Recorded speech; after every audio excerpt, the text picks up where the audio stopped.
Saudações, sejam todos muito bem-vindos ao nosso canal Amor Operacional.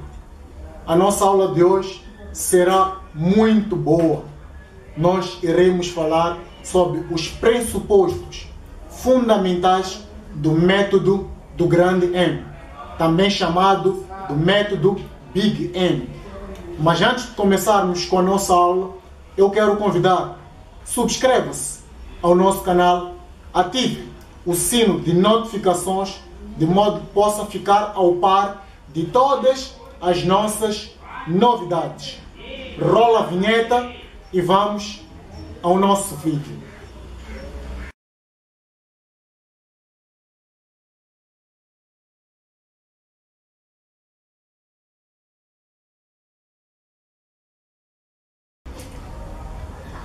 Indo à nossa aula, primeiro eu quero destacar que, com mais vagar, provavelmente nos próximos vídeos, nós iremos resolver um problema de programação linear associado ao método do grande M. Mas hoje, esta aula será fundamental. Por quê? Porque nós iremos perceber efetivamente como é que nós aplicamos o método do grande M. É assim, o método do grande M é um método totalmente diferente dos demais métodos. E quais são estes métodos? É o método simplex direto e é o método simplex duas faces. Se nós formos a prestar bem atenção, na forma canônica, o método simplex direto apresenta-se com sinais da sua inequação tendendo a menor ou igual. E no método simplex duas faces, os sinais das nossas restrições na forma canônica tendem a ser de maior ou igual. No método simplex do Big M é totalmente diferente. Isto é, ele pode apresentar-se na forma canônica com uma diferença de sinais. Mas, no que tange à sua aplicação, no que tange aos princípios da aplicação em programação linear, nos irá remeter a bases do método do simplex direto e o método do simplex duas faces. Por isso eu costumo dizer que para que nós possamos passar o método do grande M da forma canônica para a forma standard, é bastante importante que a gente tenha bem claro os princípios do método simplex direto e do método simplex duas faces. Vamos ver como é que isto funciona na prática. Eu trago aqui dois exercícios. No meu primeiro exercício, eu consigo perceber que a minha função objetiva tende a ser de maximização. E a apresentação dos sinais das minhas restrições é diferente. Aqui eu tenho menor ou igual, e aqui eu tenho maior ou igual.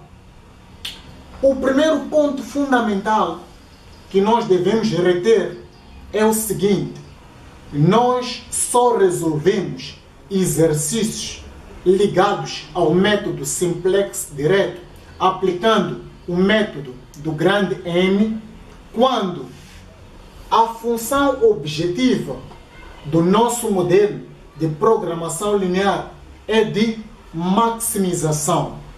Isto é, não é possível resolver exercícios de programação linear aplicando o método do grande M quando a função objetiva, neste caso, tende a ser de minimização.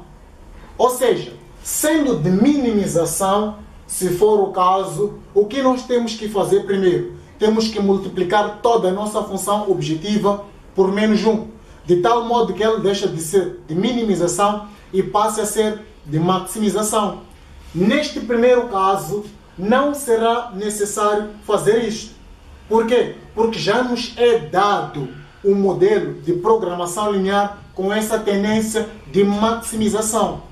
Entretanto, aplicando, de que jeito é que o nosso modelo de programação linear ficará na forma standard? Vamos a isso. Nós temos aqui o nosso modelo de programação linear na forma canônica. Ela apresenta-se do ponto de vista de inequação e nós pretendemos passar para a forma standard. Já sabemos que a tendência tende a ser de maximizar z igual a 2x1 mais 1x2. O que nós faremos agora? Vamos colocar as restrições. Sujeito a, temos aqui 1x1 mais 1x2. Vamos colocar aqui menos x1 mais 1x2. Agora, aqui é que começa o problema. Aqui é onde começa a aplicação dos conhecimentos adquiridos até então em simplex direto e em simplex duas fases. E é como havia dito antes, para nós aplicarmos um modelo de programação linear utilizando o método do grande M, de modo que nós coloquemos este modelo na forma standard, é necessário que nós tenhamos conhecimentos de simplex direto e simplex duas fases. Vamos ver como é que isso funciona. Olhemos para o sinal da restrição da nossa primeira inequação. Tende a ser de menor ou igual. E quando tende a ser de menor ou igual, leva-nos ao quê? Leva-nos ao simplex direto. Estamos juntos, colegas? E qual é a característica do simplex direto? Introdução de variáveis de folga. Então vamos aqui introduzir uma variável de folga, x3. E não podemos repetir esta variável nesta outra expressão. Então o que nós faremos? Vamos colocar aqui mais 0x3. O método simplex caracteriza-se só e simplesmente pela introdução de variáveis de folga. Então paramos por aqui. Agora vamos para aqui. Qual é o sinal? Maior ou igual. Leva-nos ao entendimento de que? Método simplex direto. E qual é a característica do método simplex direto? Introdução das variáveis de excesso. Desculpa. Qual é a característica do método simplex duas fases? É introdução de variáveis de excesso e variáveis artificiais. Então vamos introduzir estas variáveis aqui, nessa segunda expressão. Teremos menos x3, por sua vez, aqui acima, teremos mais 0x3, mas não para por aqui. Por quê? Porque o método simplex duas fases, que o sinal da restrição tende a ser de maior ou igual, caracteriza-se pela introdução de variáveis de excesso e variáveis artificiais. Então vamos introduzir aqui também a variável artificial, que vamos chamar de variável A1, que é uma variável positiva. Vamos colocar aqui mais A1. E por fim, vamos colocar aqui mais 0 A1. E podemos igualar aos termos independentes. Aqui igualado a 10 e aqui igualado a 2. E vamos colocar também a condição de não negatividade. X maior ou igual a 0, tal que o nosso I aqui varia de 1 a 3, porque temos três variáveis x, que é de 1 a 3, e também temos uma variável artificial, Então será I igual a 1. Aqui é a linha C. Então, para a linha B, já é bem fácil, com esse conhecimento que já aplicamos aqui na linha C, porque nós já temos sólido a aplicação do método simplex direto e o método simplex duas faces. E é praticamente um 2 em 1. Então, o que nós vamos fazer aqui? Vamos colocar a linha D, maximizar Z igual a 6x1 mais 4x2. Vamos colocar aqui as restrições. Vamos lá. Aqui teremos 1x1 mais 2x2, 2x1 mais 3x2. Aqui teremos 1x1 mais 1x2. Entretanto, este sinal aqui nos remete ao método simplex direto, característica, introdução de variável de folga. E vamos colocar aqui 0x3 mais 0x3. Este sinal aqui nos remete ao quê? Ao método simplex duas fases.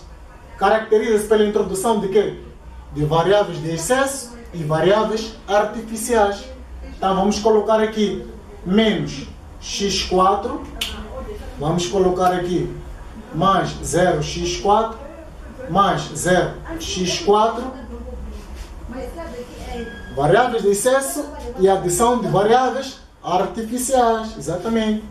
Então vamos colocar aqui mais A1. Então vamos colocar aqui para complementar 0 a 1 mais 0 a 1. E por fim igualamos aqui a 10, igualamos aqui a 12, igualamos aqui a 8, que são os termos independentes deste modelo de programação linear. E sem nos esquecermos, claro, da condição de não negatividade, xi maior ou igual a 0, xi maior ou igual a 0, tal que o nosso i de xi tende ao quê? De 1 a 4, porque temos 4 variáveis de x, de 1 a 4. E depois temos também uma condição de não negatividade por causa da introdução da variável artificial. Então vai ser i maior ou igual a 0, tal que i correspondente a A seja de 1. Ou seja, colegas, deste jeito nós já aprendemos aqueles que são os pressupostos fundamentais de simplex. A nossa aula vai terminar por aqui. Eu quero o convidar a subscrever-se ao nosso canal, a ativar o sino de notificações, de modo a ficar ao par de todas as nossas novidades. No próximo vídeo, prepare-se, porque nós iremos dar continuidade com análise de sensibilidade em programação linear, falando sobre o método dual simplex. Um abraço, estamos juntos.